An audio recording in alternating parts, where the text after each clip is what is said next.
Makanya majelis hakim memerintahkan tadi kan supaya sungguh-sungguh. Artinya semua relasi panggilan itu tolong dilakukan secara sah menurut KUHAP supaya majelis hakim bisa melakukan tindakan yang tepat menurut ketentuan hukum.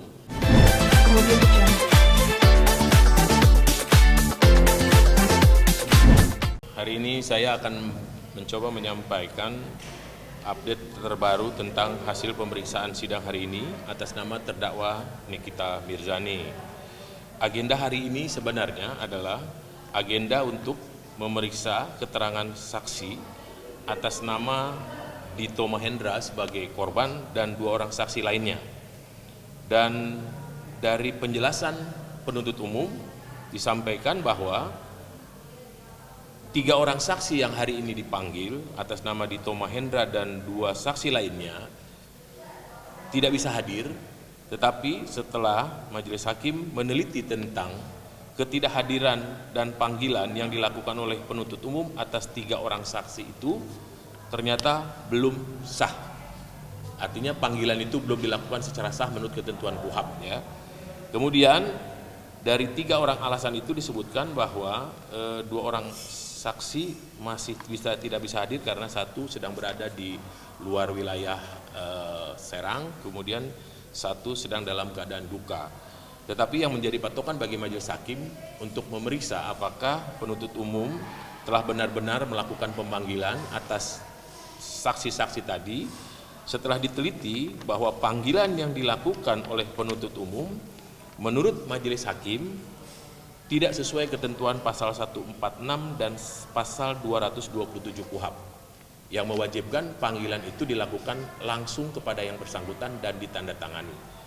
Kemudian karena majelis hakim merasa panggilan yang dilakukan oleh penuntut umum belum dilakukan secara sah menurut ketentuan KUHAP, kemudian majelis hakim memberikan kesempatan kepada penuntut umum untuk menghadirkan seluruh saksi dalam perkara ini dan semua ahli pada sidang tanggal Senin 19 Desember 2022. Teman-teman juga tadi saksikan ya, ada permintaan dari penasihat hukum terdakwa tentang permohonan penghentian pemeriksaan perkara ini.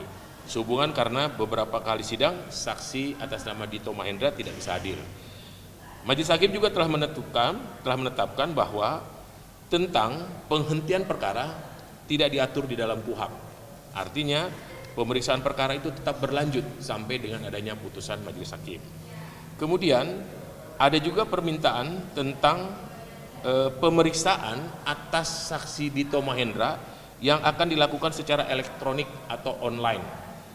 Majelis hakim juga telah mengacu kepada ketentuan Peraturan Mahkamah Agung nomor 4 tahun 2020 tentang pemeriksaan secara elektronik dalam perkara pidana. Dimungkinkan bisa dilakukan pemeriksaan saksi secara online. Artinya saksi Dito Mahendra tidak dihadirkan di persidangan tetapi dilakukan secara online atau dengan telekonferensi. Dengan catatan majelis hakim menyampaikan yang bersangkutan atau saksi Dito Mahendra harus hadir di wilayah hukum pengadilan Serang. Tempat dan posisinya bisa dilakukan di kejaksaan atau di ruang pengadilan yang lain. Jadi itu juga ditentukan oleh majelis hakim. Kemudian ada juga permintaan dari penasihat hukum upaya paksa untuk pemanggilan saksi Dito Mahendra karena sudah 2 kali tidak hadir dalam persidangan hari ini.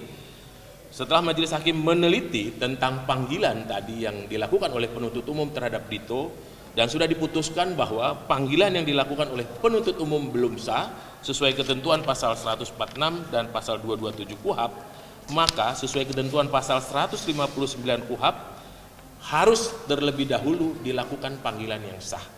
Setelah panggilan sah itu dinilai oleh hakim dan sudah dilakukan beberapa kali, baru majelis hakim bisa menetapkan panggilan paksa atas kehadiran saksi Dito Mahendra. Dan yang penting saya sampaikan bahwa majelis hakim juga pada sidang yang tadi sudah dilakukan sudah mengingatkan dan memerintahkan kepada penuntut umum dalam perkara ini agar sungguh-sungguh dan serius menyelesaikan perkara ini. Artinya dalam menghadirkan saksi-saksi, penuntut umum juga harus bisa segera menyelesaikan perkara ini. Itu mungkin yang bisa kami sampaikan kepada rekan-rekan media. Oli, izin, jika saksi korban tidak hadir di sidang hari Senin besok, apa sih konsekuensi di majelis hakim sendiri?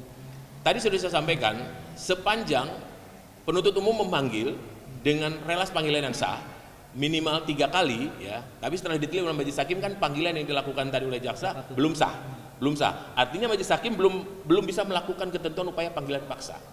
Nah, kemudian majelis hakim kan memerintahkan lakukan panggilan secara sah menurut ketentuan KUHP. Dan ada permintaan dari penuntut umum tadi, kalau memang tidak bisa dihadirkan di persidangan, bisa tidak dilakukan secara online. Artinya tidak dihadirkan di persidangan. Majelis hakim memerintahkan berdasarkan ketentuan Perma nomor 4 2020 bisa dilakukan. Asal yang bersangkutan Dito itu posisinya tidak dalam posisi di wilayah hukum Serang. Misalnya di Jakarta atau di mana, tapi dia harus ada di wilayah hukum Serang. Tempatnya bisa di kantor kejaksaan, di kepolisian atau di wilayah lain, tapi yang ada di wilayah hukum Pengadilan Serang. Itu ya. Jadi hari ini majelis hakim belum bisa menetapkan karena setelah penelitian relasi itu belum dilakukan secara sah. Karena KUHP menentukan dalam pasal 159 KUHP panggilan itu harus sah dulu, baru bisa dilakukan upaya paksa.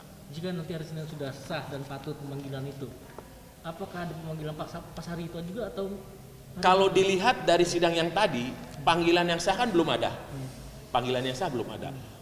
Kita lihat di hari Senin apakah sudah dilakukan panggilan sah menurut KUHP. Nanti majelis hakim akan menilai. Karena panggilan yang sah yang saya sampaikan tadi bahwa harus dilakukan diterima langsung oleh saudara Dito atau saksi-saksi yang lain supaya bisa tahu kenapa dia tidak hadir. Dari situ majelis hakim bisa menyatakan bahwa ini bisa dipanggil paksa. Itu ketentuan KUHP-nya seperti itu. Apakah nanti saksi ketiga saksi dan ahli itu tidak hadir juga di hari Senin akan datang?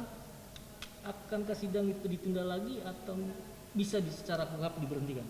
Sementara saya bisa menyampaikan statement bahwa sementara patokan majelis hakim untuk melakukan panggilan secara paksa tadi harus dengan relas panggilan yang sah. Sampai dengan hari ini relas panggilan yang disampaikan kepada majelis hakim atas saksi-saksi itu kan masih belum sah. Nah, kalaupun nanti besok misalnya dilakukan panggilan secara sah, tapi majelis hakim sudah mengingatkan, lakukan panggilan secara sah, baru majelis hakim bisa melakukan atau melaksanakan ketentuan pasal 159 KUHP, memanggil paksa. Atau kemungkinan besar dia mungkin bisa saja Senin dihadirkan tapi secara online. Mungkin, tapi dengan dasar tadi harus yang bersangkutan ada di wilayah hukum Pengadilan Negeri Serang. Tempatnya bisa di kejaksaan, di kepolisian atau di wilayah hukum lain yang tapi yang berada di wilayah hukum Pengadilan Serang, ya. Ada rasa khawatir apa sih Pak sehingga seorang Dito ini dari JPU untuk diajukan persidangannya secara online? Ada urgensi apa gitu Pak? Ya, sepertinya saya tidak tahu alasannya, tapi itu permintaan yang bisa diakomodir oleh ketentuan hukum, boleh dihadirkan. Karena selama ini kalaupun terdakwa masih dalam tahanan bisa juga dilakukan secara online. Tetapi kalau untuk saksi juga bisa dilakukan online karena ketentuannya bisa mengatur itu. Jadi bagi majelis hakim sebetulnya bagi pengadilan yang penting kan pemeriksaan itu dilakukan. Yang penting fakta, keterangan saksi itu didengar sesuai ketentuan harus dibawa sumpah dan dilakukan dalam persidangan. Tidak ada masalah. Jadi maksud saya yang penting dasar hukumnya ada. Dasar hukumnya ada dalam Perma nomor 4 tadi 2020 itu diatur memang seperti itu. Artinya ketika saksi korban pun tidak dilakukan secara langsung, tetapi ada di wilayah hukum Serang. Ada alasan lain nggak sih sehingga memang harus secara online seperti itu? Ketika ada di sudah wilayah yang sama, ini secara dihadirkan seperti itu. Ini kan permintaan, tadi saya sampaikan, ada permintaan di persidangan oleh penuntut umum untuk menghadirkan saksi Dito Mahendra secara online. Nah, majelis hakim berpatokan kepada Perma nomor 4 2020 dan itu dimungkinkan. Karena adanya peraturan itu. Iya, dimungkinkan, tapi dengan syarat bahwa Dito Mahendra harus hadir di wilayah hukum Pengadilan Serang. Artinya mungkin tempatnya tidak di sini, tapi tempatnya di wilayah hukum Pengadilan Serang. Nanti kan pada saat persidangan hakim akan menanyakan posisi saksi korban ada di mana. Di kejaksaan kah, di kepolisian, nanti rekan-rekan media kan pasti akan tahu dari pemeriksaan itu, gitu. Bagi pengadilan kan yang penting ada dasar hukum yang memungkinkan itu dan bisa dilaksanakan. Dan yang penting lagi adalah membuat Dito memberikan keterangan dan itu menjadikan fakta di persidangan. Itu penting karena dia sebagai pelapor dan korban. Karena dia harus didengar pertama dan yang utama. Tapi majelis hakim juga sudah memerintahkan karena ini sudah berlarut-larut, memerintahkan pada sidang tadi kan untuk menghadirkan semua saksi, bukan hanya Dito Pak, semua saksi dan ahli yang ada dalam BAP. Karena ini mungkin sudah berlarut-larut. Jadi sudah hampir 3 kali hanya untuk mendengar satu saksi aja belum. Nah, itu majelis hakim sudah memberikan ketegasan, memerintahkan penuntut umum untuk bersungguh-sungguh memeriksa dan menyelesaikan perkara ini. Itu aja. Tadi juga JP kan dianggap main-main sama hakim ketika tidak bisa menghadirkan 2 kali. Itulah makanya majelis hakim memerintahkan tadi kan supaya sungguh-sungguh. Artinya semua relasi panggilan itu tolong dilakukan secara sah menurut KUHAP, supaya majelis hakim bisa melakukan tindakan yang tepat menurut ketentuan hukum. Karena kalau majelis hakim melakukan tindakan upaya paksa tanpa disertai atau dasar hukum yang tadi, relasinya tidak sah, majelis hakim juga takut menyalahi aturan. Nah, itu takut nanti diprotes lagi oleh penuntut umum kan begitu. Tapi kita coba lihat, mudah-mudahan penuntut umum dalam hal ini JPU sungguh-sungguh. Mudah-mudahan nanti Senin bisa dihadirkan semuanya. Kita lihat aja ya, itu. Pak Uli, mohon maaf sebelumnya Pak Uli, tadi sempat Ketua Majelis sedikit menghimbau kepada rekan-rekan media Mahendra tidak hadir. Yang pasti secara pribadi saya tidak tahu. Yang tahu hanya Dito. Kenapa dia tidak bisa hadir? Tapi kalau menurut surat yang kemarin saya sampaikan kepada rekan-rekan media kan memang alasannya sakit. Tapi kan tidak disebutkan juga sampai berapa hari sakit. Tapi dengan sampai hari ini pun dia menyatakan tidak bisa hadir. Tapi bukan alasan sakit lagi. Tapi penuntut umum juga tidak memanggil secara sah dan tidak ada alasan surat itu. Nah, akhirnya majelis hakim mungkin hanya berasumsi. Tapi kan sebetulnya tidak ada pengaruh. Karena persidangan itu kan semua terbuka untuk umum. Siapapun bisa meliput. Jadi sebetulnya kalau memang benar ada alasan itu saya pikir tidak tepat lah disampaikan ya, tidak tepat. Artinya begini, alasan untuk keterbukaan sidang itu kan mungkin menghimbau supaya Dito tuh hadir sebetulnya. Tujuan majelis hakim kan itu menghimbau apapun yang terjadi konsekuensinya karena dia ada sebagai korban lebih baik hadir dan itu menjelaskan. Tapi kan lebih bagus kalau media juga mendengar sendiri kan tentang apa keterangan itu kan, supaya media itu tidak artinya membuat statement yang tidak berpertentangan dengan artinya bagus. Menurut saya lebih bagus dia hadir dan menjelaskan tentang apa yang terjadi, lebih bagus, dan itu penting bagi kita semua, bagi pengadilan juga penting, bagi kita juga penting, di mana letak yang menurut dia itu menjadi korban di mana. Itu menurut saya lebih penting, dan penuntut umum kan punya kewajiban juga untuk membuktikan itu gitu ya. Pak Uli, izin sekali lagi, ketegasan hakim sendiri yang mulia untuk kasus nextnya seperti apa sih hakim ketika memang terjadi lagi seperti hari ini? Tadi saya sudah sampaikan, majelis hakim pada kesempatan terakhir kan sudah memerintahkan kepada penuntut umum agar sungguh-sungguh. Karena ini menjadi kewajiban penuntut umum, karena beliaulah yang membawa perkara ini dan beliaulah yang membuktikan. Artinya kewajiban pembuktian itu ada di penuntut umum. Nah, kemudian majelis hakim hanya menghimbau karena ini ada kepentingan terdakwa dan penasihat hukum, dan itu juga harus memberikan keseimbangan yang seimbang. Nah, kemudian majelis hakim memerintahkan sungguh-sungguhlah. Tapi kan nanti pasti majelis hakim akan membuat satu statement atau putusan apapun yang kira-kira bisa melihat keadaan ini kan akan menjadikan putusan. Cuman tidak bisa dihentikan perkara itu karena memang tidak diatur dalam KUHAP. Tapi nanti prosedurnya tetap sampai kepada putusan. Apakah putusan itu bagaimana nanti kita lihat semuanya. Pada saat itu tidak berhadir semua. Kita lihat, saya tidak bisa beropsi sekarang karena kita lihat pada hari Senin bagaimana kondisinya. Setelah hari Senin pasti majelis hakim akan membuat juga semacam putusan apapun akan dilanjutkan atau gimana nanti majelis hakim. Karena lihat kondisinya hari Senin ya. Ini kan mengaruh nasib orang juga ya. Iya, setuju saya, setuju. Artinya bagaimanapun nasib orang, karena seseorang juga korban juga nasib sebetulnya, sama-sama punya kepentingan. Artinya majelis hakim ada di tengah-tengah. Kita harus membela kedua kepentingan. Kita mau lihat penuntut umum punya kewajiban membuktikan, penasihat hukum juga wajib menyatakan bahwa dia tidak terbukti. Silakan aja, karena majelis hakim ada di tengah-tengah.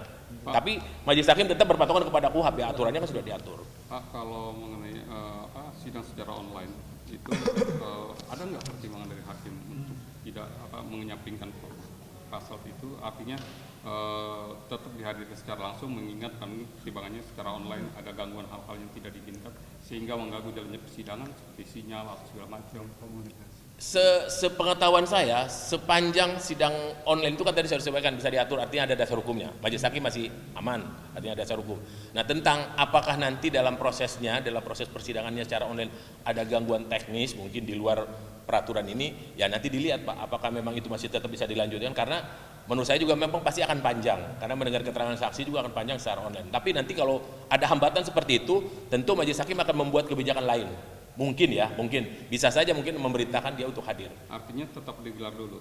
Sementara secara online tadi ada permohonan secara online dan itu diatur. Tapi kan untuk Senin kita lihat, kira-kira belum ada hakim belum menentukan Senin itu kan akan online atau offline, belum ditentukan. Tapi ada permohonan dari penuntut umum bagaimana kalau dilakukan untuk pemeriksaan Dito secara online. Tapi majelis hakim karena berdasarkan patokan peraturan Mahkamah Agung tadi bisa membolehkan, silakan. Tapi hari Senin kita lihat. Hari Senin apakah penuntut umum akan menghadirkan fisiknya orangnya yang bersangkutan di persidangan atau melalui secara online. Nanti dilihat ya.